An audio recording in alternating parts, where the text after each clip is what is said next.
Hiroshima, 6 août 1945. Il est aux alentours de 8h15. Il fait 25 degrés. Les enfants japonais sont en vacances. Tadashi, 14 ans, en profite pour nager dans une rivière avec ses amis. Pour un instant, leur cri de joie masque le fracas de la guerre. Soudain, un grondement lointain s'amplifie. Tadashi, comme tous les gamins japonais, a appris à reconnaître ce bruit. Question de survie. C'est celui des bombardiers américains. Là, c'est un B-29, avec son nom peint en noir sur son fuselage. Enola Gay. À l'intérieur, l'homme qui tient les commandes s'appelle Paul Tibbets. Ces deux noms resteront gravés dans l'histoire. Dans la soute de l'avion se cache une bombe d'un genre nouveau, une bombe atomique. Les Américains l'ont surnommé Little Boy. Personne, ni Tadashi, ni les 350 000 habitants d'Hiroshima, ne se doute que dans quelques secondes, le monde entier va basculer dans une nouvelle ère.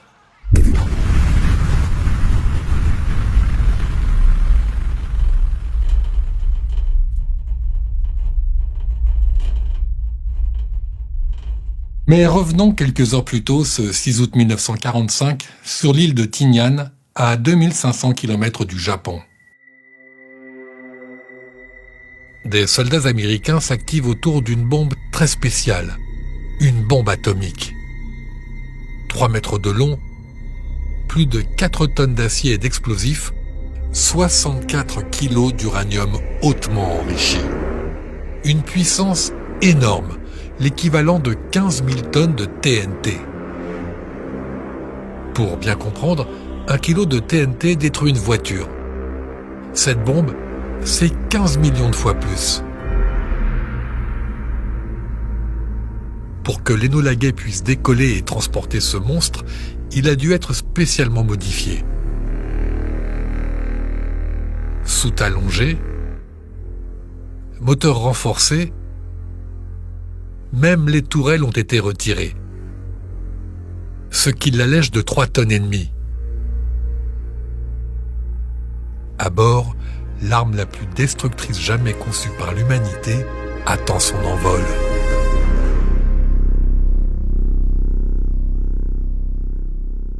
Pour comprendre comment on en est arrivé là, il faut faire un point.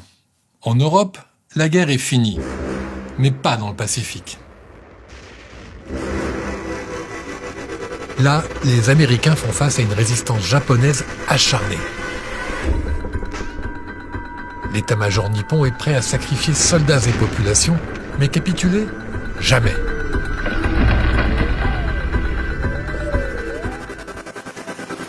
Et coup de théâtre, le 16 juillet 1945, les États-Unis testent leur première bombe atomique dans le désert du Nouveau-Mexique.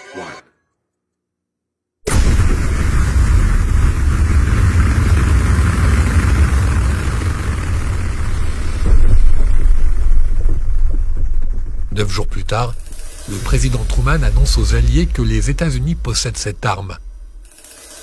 Une arme qu'il estime capable de mettre un point final à la guerre, et au passage, une arme capable d'impressionner les Soviétiques. Un ultimatum est alors adressé au Japon pour qu'il capitule immédiatement. Si ce dernier refuse, cela impliquera la dévastation totale du sol japonais. Mais attention, personne ne lui révèle l'existence de la bombe atomique. 3 semaines après le test réussi des États-Unis, l'Enola Gay chargé de la bombe Little Boy entame son roulage sur la piste la plus au nord de l'île de Tinian. Aux commandes, Paul Tibbets, 30 ans, et déjà plus de 40 missions de combat en Europe et en Afrique du Nord. Il est vu comme un as du bombardement aérien. Quelques heures plus tôt, il a révélé à son équipage la nature exacte de sa mission. Lancer une bombe atomique sur le Japon. Une mission historique.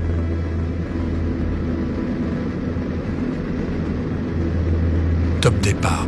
Il est 2h45 du matin. Au bout des 2600 mètres de piste, l'Enola Gay s'arrache du sol. L'équipage doit encore armer Little Boy. La bombe était restée inactive jusque-là pour éviter qu'elle n'explose sur la base de Tinian en cas de crash au décollage par exemple. 25 minutes de tension extrême à 2500 mètres d'altitude. Puis l'avion grimpe à 9700 mètres. À ce moment-là, l'équipage ne sait toujours pas quelle ville il va bombarder. C'est un autre avion, le Straight Flush, parti quelques heures plus tôt de Tinian, qui va lui donner cette information.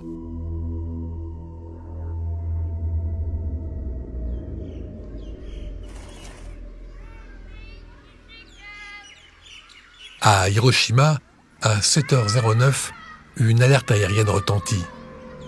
Le Straight Flush croise au nord de la ville. Sa mission, observer la météo dans cette région. Mais on n'a pas encore dit pourquoi Hiroshima. Les Américains ont retenu 4 villes comme cible potentielle de ce bombardement. Kokura, Niigata, Nagasaki et Hiroshima. C'est cette dernière qui est choisie. Pourquoi ? Car jusqu'à présent, elle n'a pas été bombardée. Elle est intacte. Idéale pour se rendre compte des effets destructeurs de la bombe. Ensuite, car la ville est située dans une cuvette, ce qui pourrait concentrer et amplifier l'onde de choc. Enfin, Hiroshima est une ville importante pour l'industrie nippone, et c'est le quartier général de la 2e armée du Japon qui défend le sud du pays. Bref, les Américains la voient comme un choix stratégique et un laboratoire pour ce premier bombardement atomique de l'histoire. Mais c'est surtout une tragédie annoncée. Les Américains ne veulent pas alerter la population. Ils tablent sur l'effet de surprise pour choquer l'état-major japonais et le forcer à capituler.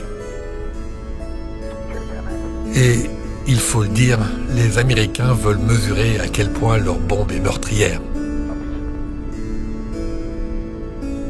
Après avoir survolé Hiroshima, le Straight Flush s'éloigne. Les autorités d'Hiroshima pensent que la menace est écartée et elles lèvent l'alerte. Ce qu'elles ignorent, c'est que le pilote du Straight Flush vient d'envoyer ce message à Paul Tibbets. Cloud cover less than 3/10 over all targets. Advice, bomb primary target. C'est le feu vert. L'Enola Gay fait cap sur son objectif, Hiroshima.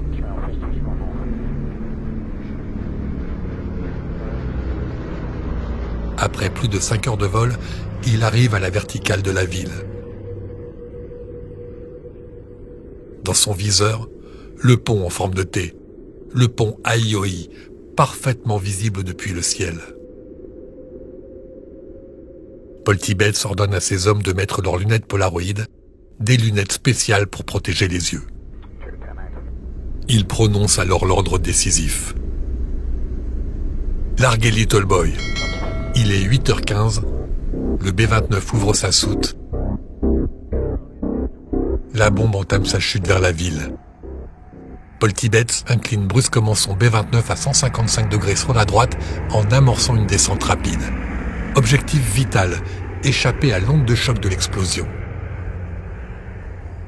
La bombe effectue 43 secondes de chute libre. Le vent la dévie de 300 mètres, elle va se retrouver à 580 mètres au-dessus du centre-ville, près de l'hôpital Shima. Un autre avion américain a été dépêché sur place pour filmer la scène. Mais le film ne sera jamais développé. L'armée invoquera des problèmes d'humidité de la pellicule. Alors, nous avons reconstitué l'explosion d'Hiroshima en 3D. L'explosion atomique émet en une fraction de seconde un flash aveuglant. Comme en témoigne 50 ans après, Tadashi Hasegawa, le petit garçon qui nageait dans la rivière. j'avais cru que c'était le soleil, la lumière du soleil qui m'était rentrée dans les yeux. Je savais pas très bien ce qui s'était passé, mais il y a eu quelque chose effectivement devant les yeux qui m'a bouché les yeux. J'ai senti que c'était dangereux pour ma vie et me suis protégé les yeux avec la main. Ce soleil, c'est une boule de feu de 370 mètres de diamètre. En son centre, la température atteint 6000 degrés Celsius. Sous elle, plus de 4000 degrés Celsius. Tout ce qui se trouve à proximité est pulvérisé. Les rayonnements thermiques et gamma détruisent tout. Au point situé à la verticale de l'explosion, l'onde de choc touche le sol avec une pression de 35 tonnes par mètre carré. Tout vole en éclats sur 1,6 km autour de l'épicentre. Suit un vent violent, environ 800 km/h. Sur environ 90 000 bâtiments, 62 000 sont entièrement détruits. Les arbres volent, les corps sont projetés, disloqués. Il n'y a plus rien sur 12 km². C'est l'équivalent du centre de Paris, sans même compter les dégâts autour. Et j'ai essayé de me protéger le plus possible. Et en fait, dès que je suis tombé par terre, j'avais le corps tout brûlé. D'immenses incendies se déclenchent. L'air surchauffé crée des vents ascendants de 350 km/h environ. Ils aspirent débris et poussières qui vont former le nuage atomique. Le champignon s'élève jusqu'à 18 000 mètres. Oui, effectivement, il y avait des maisons complètement démolies et il y avait des gens qui sortaient de ces maisons-là. Et il y avait d'autres qui étaient bien blessés avec beaucoup de sang. La puissance de la déflagration impressionne l'équipage de l'Enola Gay. Robert Lewis, le copilote, consigne dans son carnet de bord cette phrase devenue célèbre. My God, what have we done? L'Enola Gay s'éloigne tandis que des particules radioactives tombent sur Hiroshima. Elles contaminent le sol, l'eau et l'air. C'est ce qu'on appellera la pluie noire. Un voile radioactif de suie, de cendres, des radioéléments qui recouvrent la ville en ruine, les environs d'Hiroshima et tous les survivants. Leurs cheveux sont brûlés, leur peau aussi. Ces brûlures sont d'autant plus intenses que les gens sont légèrement vêtus en ce jour d'été.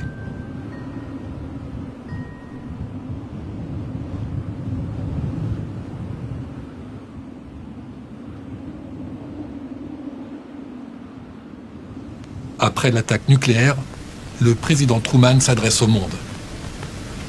A short time ago, an American airplane dropped one bomb on Hiroshima and destroyed its usefulness to the enemy. Le bilan humain, effrayant. 78 000 morts sur le coup, dont 14 000 disparus. Littéralement désintégrés. Parfois, il n'en reste qu'une trace, en forme d'ombre, sur le sol. Et il y a des dizaines de milliers de blessés. Après l'explosion, la bombe continue de tuer. Cancer, leucémie, maladies inconnues. Et souvent des blessures qui ne guérissent pas. En cause, la gravité des brûlures et surtout les effets de la radioactivité sur l'organisme.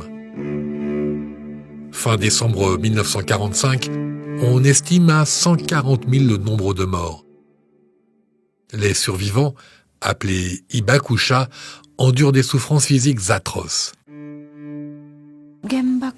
J'ai été brûlée par les radiations sur toute la jambe. Ici, j'ai des traces de kéloïdes. Ce sont d'énormes cicatrices. Ma peau avait gonflé, elle a commencé à se putréfier et à grouiller de verre. Mais le supplice des Hibakusha va encore plus loin. Les gens pensaient qu'on allait les contaminer. Ils ne s'approchaient pas de nous. Ils faisaient tout pour nous éviter. Surtout nous les femmes. Les hommes ne voulaient pas de nous parce qu'ils pensaient que plus tard, on accoucherait d'enfants mal formés et malades. Après cette première attaque, le Japon ne se rend pas. Conséquence, le 7 août, l'URSS lui déclare la guerre. Puis le 9, les Américains larguent une deuxième bombe atomique au-dessus de Nagasaki. Près de 40 000 morts, sur le coup.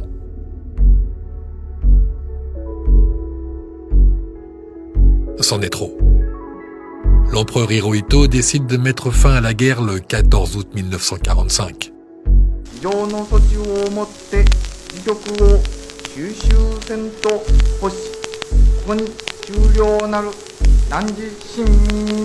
Le 2 septembre, le Japon signe la capitulation sans condition.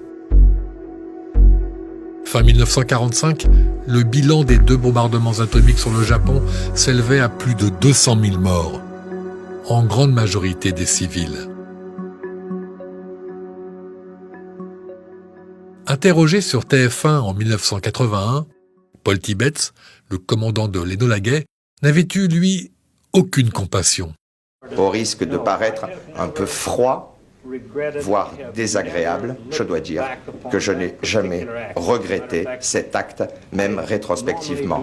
En fait, je dois dire que de façon courante, je n'y songe pas, mais si l'on m'amène à en parler, je puis le faire de façon tout à fait objective. Malgré les drames d'Hiroshima et de Nagasaki, les grandes puissances accumulent des bombes nucléaires. Des bombes nucléaires 30 fois plus puissantes que Little Boy.